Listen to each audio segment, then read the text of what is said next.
Demi-finale de Coupe d'Europe, acte 1. Occasion parfaite de tenter un prono sur Unibet. 100 € remboursés sur votre premier pari grâce au lien en description. Conditions pour jouer en bas de l'écran.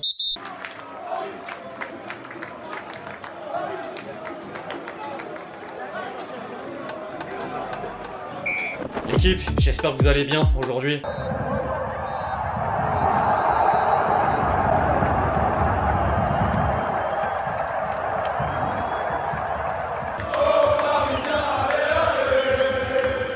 Pas d'une potentielle finale de Ligue des Champions. Le PSG avait laissé place au doute en l'espace d'un mois, mais les hommes de Luis Enrique ont réussi à prendre le meilleur sur Arsenal en terre anglaise grâce à un mix d'équipe et d'individualité dont Dembélé, buteur au bout de 4 minutes de jeu, ou encore Donnarumma, de nouveaux auteurs d'arrêt XXL. Ils finissent sur un clean sheet en même temps de renverser une forteresse. Les Gunners étaient toujours parvenus à trouver le chemin défilé à domicile dans la meilleure des compétitions depuis le 23 février 2016. C'est dire à quel point le résultat est pas commun. Les Parisiens ont de nouveau choqué la planète foot. Les réactions du plateau de Sky du côté de l'Italie en attestent. Entre Del Piero, Luis Enrique a donné une âme à certains joueurs du PSG, comme Dembélé. Tu le vois courir partout, faire l'effort pour un repli défensif. Tu vois qu'il y a une union entre tous les joueurs, tout le monde joue pour tout le monde. T'as envie de gagner pour tes coéquipiers. Capello, le PSG m'a impressionné, notamment pour la fraîcheur physique et la façon de presser. Et Costa Curta, généralement les équipes qui arrivent en Angleterre souffrent dans le premier quart d'heure. Eux, ils ont rapidement mené face à Liverpool et Arsenal.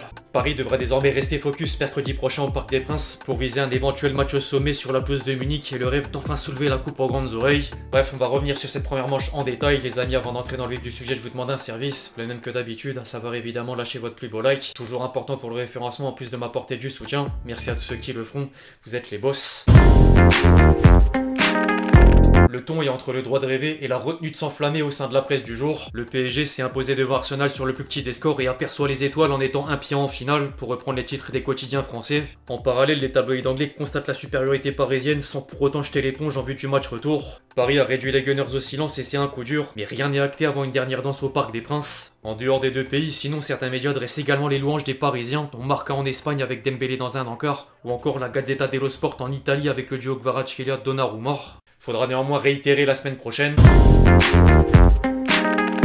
L'UEFA avait sans doute placé le même juge de la distinction d'homme du match Aston Villa PSG. Vitinha a effectué une première mi-temps XXL jusqu'à dicter le tempo dans l'entrejeu, mais la récompense individuelle doit revenir à un autre élément parisien que l'international portugais mettait d'ailleurs à l'honneur dans le vestiaire en toute humilité. Tout le monde retiendra la performance de Donnarumma. Une victoire découle toujours ou presque d'une réussite collective, mais le gardien italien s'est démarqué par deux arrêts spectaculaires sur les frappes de Trossard et Martinelli avant de réaliser un clean sheet. Il sera devenu le pire cauchemar des clubs anglais depuis le début de la phase finale. En parallèle, Vitinha a autant de mérite que Joao Neves et Fabian Ruiz. Le milieu espagnol était un poison pour Arsenal dans le travail de l'ombre, entre déplacements intelligents, présence dans les bonnes zones avec ou sans ballon, récupération haute et projection vers l'avant pour accompagner les attaques des siens. Il répond de la meilleure des manières aux critiques. En parlant d'attaque, impossible d'ignorer Dembélé malgré certaines phases discrètes. L'ancien Barcelonais a choisi le meilleur moment après 4 minutes de jeu pour stopper la série de 5 matchs sans le moindre but, toutes compétitions confondues. Il égale au passage le record de Mbappé d'être impliqué sur 11 buts d'une campagne européenne sous les couleurs parisiennes. La sortie sur blessure est un peu venue gâcher la fête, même si plus de peur que de mal. Dembouz a expliqué avoir ressenti un petit truc mais que ça va, sans plus d'informations à l'instant T. Affaire à suivre. Par contre, Désiré Doué ressort comme le seul point négatif. L'ancien Rennais a livré une prestation timide sans jamais vraiment apporter le danger, en plus d'avoir du déchet technique. Du côté d'Arsenal, ensuite, la première faiblesse est vite apparue avec Timber. L'international néerlandais aura vécu un calvaire face à Kvaratskhelia avant de commettre plusieurs fautes, dont celle d'un potentiel penalty sans être sanctionné par l'arbitre. La dernière critique vise enfin Odegaard. Le capitaine norvégien a été en dessous du rendement habituel avec plusieurs ballons perdus et un manque d'influence sur l'animation offensive des Gunners. Attention désormais au retour de Thomas Partey mercredi prochain. Arsenal a un but de retard, mais les principaux acteurs savent que tout est encore possible. On est un peu déçu d'avoir perdu ce premier match. On a beaucoup souffert les 20 premières minutes. On était beaucoup mieux ensuite. On aurait pu marquer. En deuxième, on a mieux joué. On a eu des occasions. C'est pas fini. Il y aura un match au parc. On espère gagner là-bas. Faut retenir le positif. Il n'y a que 1-0. Ne pas baisser les bras. On sait qu'en Ligue des Champions, il peut se passer beaucoup de choses. Saliba veut garder confiance à l'image d'Arteta avec un brin de mauvaise foi. On méritait mieux. C'est que la mi-temps. C'est ce que j'ai dit après avoir battu le Real Madrid, il faudra aller à Paris et gagner. C'est une demi-finale de Ligue des Champions, c'est toujours compliqué, le contraire aurait été étrange. Pendant les 10 ou 15 premières minutes, nous avons eu du mal à prendre le rythme et à dominer comme nous le souhaitions. car nous sommes très efficaces à la récupération du ballon et les récupérations nous ont posé quelques problèmes. Il n'y a rien eu d'autre que le but, c'est un moment très individuel qui compte à ce niveau. Après ça, l'équipe a progressé de plus en plus et c'est décevant de ne pas avoir au moins fait match nul. En parallèle, Luis Enrique refusait d'abord d'avoir des regrets par rapport aux actions de Barcola et Ramos proches de doubler la mise. Je pense qu'on a montré une mentalité dans chaque match, chaque jour. C'est un vrai plaisir comme entraîneur du PSG. Je peux pas me plaindre des deux situations à la fin. C'était un match avec beaucoup d'émotions. L'ambiance dans le stade était incroyable et c'est difficile de jouer avec cette sensation. Le but rapide, c'était important pour notre confiance. Je suis content car tu peux gagner, faire match nul ou perdre. Mais cette mentalité, cette ambition qu'a l'équipe, c'est incroyable. L'entraîneur parisien en a ensuite remis une couche sur le pessimisme des médias français. Seuls les journalistes auront des doutes, pas les joueurs. Ils savent comment c'est compliqué de gagner ce genre de match. Il y a que 1-0. Il faut penser à contrôler les émotions, à jouer le match dans notre maison avec nos supporters. Il faut profiter de cette force. Ce sera difficile, serré. On doit être prêt. On m'a dit pendant toute la saison qu'on était une vraie équipe. Si Ousmane peut jouer, ce sera meilleur, mais s'il peut pas, on va avoir une vraie équipe. Même topo dans la foulée en conférence de presse. La partie a connu plusieurs phases. Au début, il y avait une énorme ambiance avec un stade assourdissant, mais on a marqué rapidement. Avec notre pressing haut et ce but, on était en confiance. En première période, on a eu d'autres situations. En seconde, il y a eu du danger sur les coups de pied arrêtés. Arsenal a poussé. Le résultat est bon, mais ça aurait pu être mieux ou pire. La confrontation reste indécise. Le premier objectif a été rempli, mais il y aurait pu y avoir nul et ça aurait pas été grave. On aurait pu l'emporter 2-0. Faut gagner le prochain match et ne pas calculer contre Arsenal qui peut marquer à tout moment. Le second match sera passionnant pour les spectateurs et stressant pour les entraîneurs. Ils préféraient d'ailleurs remettre en valeur un groupe plutôt qu'une individualité comme Donnarumma. Pour ce genre de match avec un adversaire aussi dangereux sur coup de pied arrêté, il est évident qu'on a besoin d'un gardien de très haut niveau. Je veux saluer les 14-15 joueurs que j'ai utilisés et qui ont fait preuve de la mentalité nécessaire. Je vous ai déjà communiqué ce que je ressens de cette équipe. Elle est toujours très compétitive, on tire le maximum de nos qualités. On a réalisé un grand travail individuel et collectif. Il y a eu un grand travail défensif des attaquants, offensif des milieux de terrain. Un travail défensif de tous. Arsenal est si fort qu'on peut pas calculer ou gérer. On a tout donné face à des joueurs comme Saka, Martinelli, Odegaard qu'il faut surveiller en permanence. Au rayon des joueurs, le discours est à peu près identique. C'est difficile de gagner ici, on le savait après le match d'octobre. On a fait un grand match mais si on n'avait pas le ballon comme d'habitude. C'est aussi ça qui montre que nous sommes une grande équipe. On défend quand il faut le faire, faut s'adapter. On est heureux de ce résultat même si on aurait pu marquer plus. On était sûr de nous, on s'en fout de ceux qui nous croient pas. On voit les supporters incroyables, ici et au Parc des Princes. C'est ensemble qu'on fait les choses, c'est pas fini, faut faire un grand match au parc. On a fait un grand résultat, une grande performance collective. On a montré l'envie d'aller en finale. Vitinha affiche encore plein d'assurance avant qu'Hakimi ne refasse une comparaison sur l'ancien PSG. Toute l'équipe fait un travail extraordinaire, on a une grosse confiance en nous et on doit continuer. Je crois que notre plus grande chance c'est qu'on ait une vraie équipe. Tous les joueurs, ceux qui jouent comme ceux qui jouent pas, travaillent et courent pour les autres. On est comme une famille.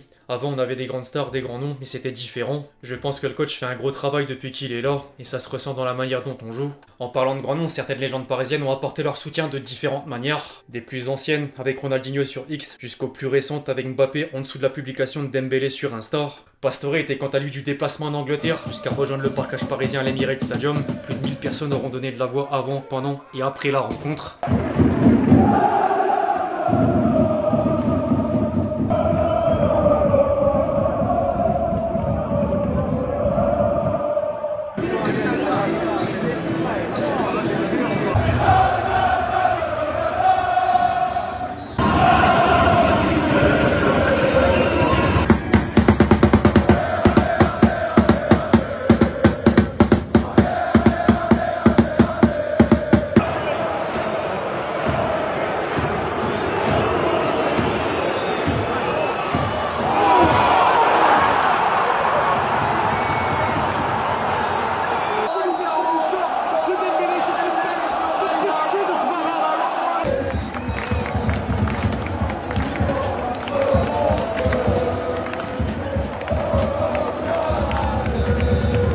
Rendez-vous mercredi prochain. Enfin, pour finir, tradition oblige, le petit détour sur X. Le Paris Saint-Germain joue un match de Ligue des Champions et il fait encore jour avec le match commencé. C'est les émotions. Voilà ce qu'il y a dans le nouveau mode carrière FIFA. Le tifo des supporters d'Arsenal tourné au second degré. Au moins nous, on avait tenu plus de 5 minutes, venant d'un contre-relais du stade brestois. La double faute de Timber, It's a Disgrace, Drogba, finale de Ligue des Champions 2009. Mauvais football ici, Jurien. Le montage avec les équipements football américains sur les épaules du défenseur néerlandais. Le crampon de Wilfried Singo a définitivement changé l'histoire du Paris Saint-Germain. Donnarumma prime depuis la balafre sur la joue. On vous doit des excuses. Donnarumma, Fabien Ruiz, Euro 2024. Paris PTDR, si on va en finale et qu'on joue contre eux sans blesser, on met 4-5 buts. L'arrogance de certains supporters barcelonais qui n'ont pas peur du karma.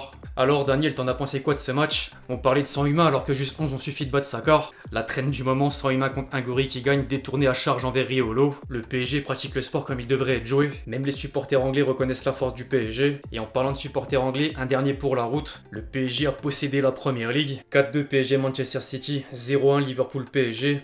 3-1 PSG Aston Villa et désormais 0-1 Arsenal PSG. Bref l'équipe, c'est à peu près tout ce qu'il y avait à dire sur cette première manche des demi-finales de Ligue des Champions. J'espère vraiment que la vidéo vous a plu, je compte sur vous si c'est le cas pour lâcher votre plus beau like, comme d'habitude. N'hésitez pas à me dire dans les commentaires comment est-ce que vous le sentez pour le match retour, puis d'ici là on se retrouve très vite sur la chaîne pour de nouvelles vidéos, c'était XG. Ciao ciao.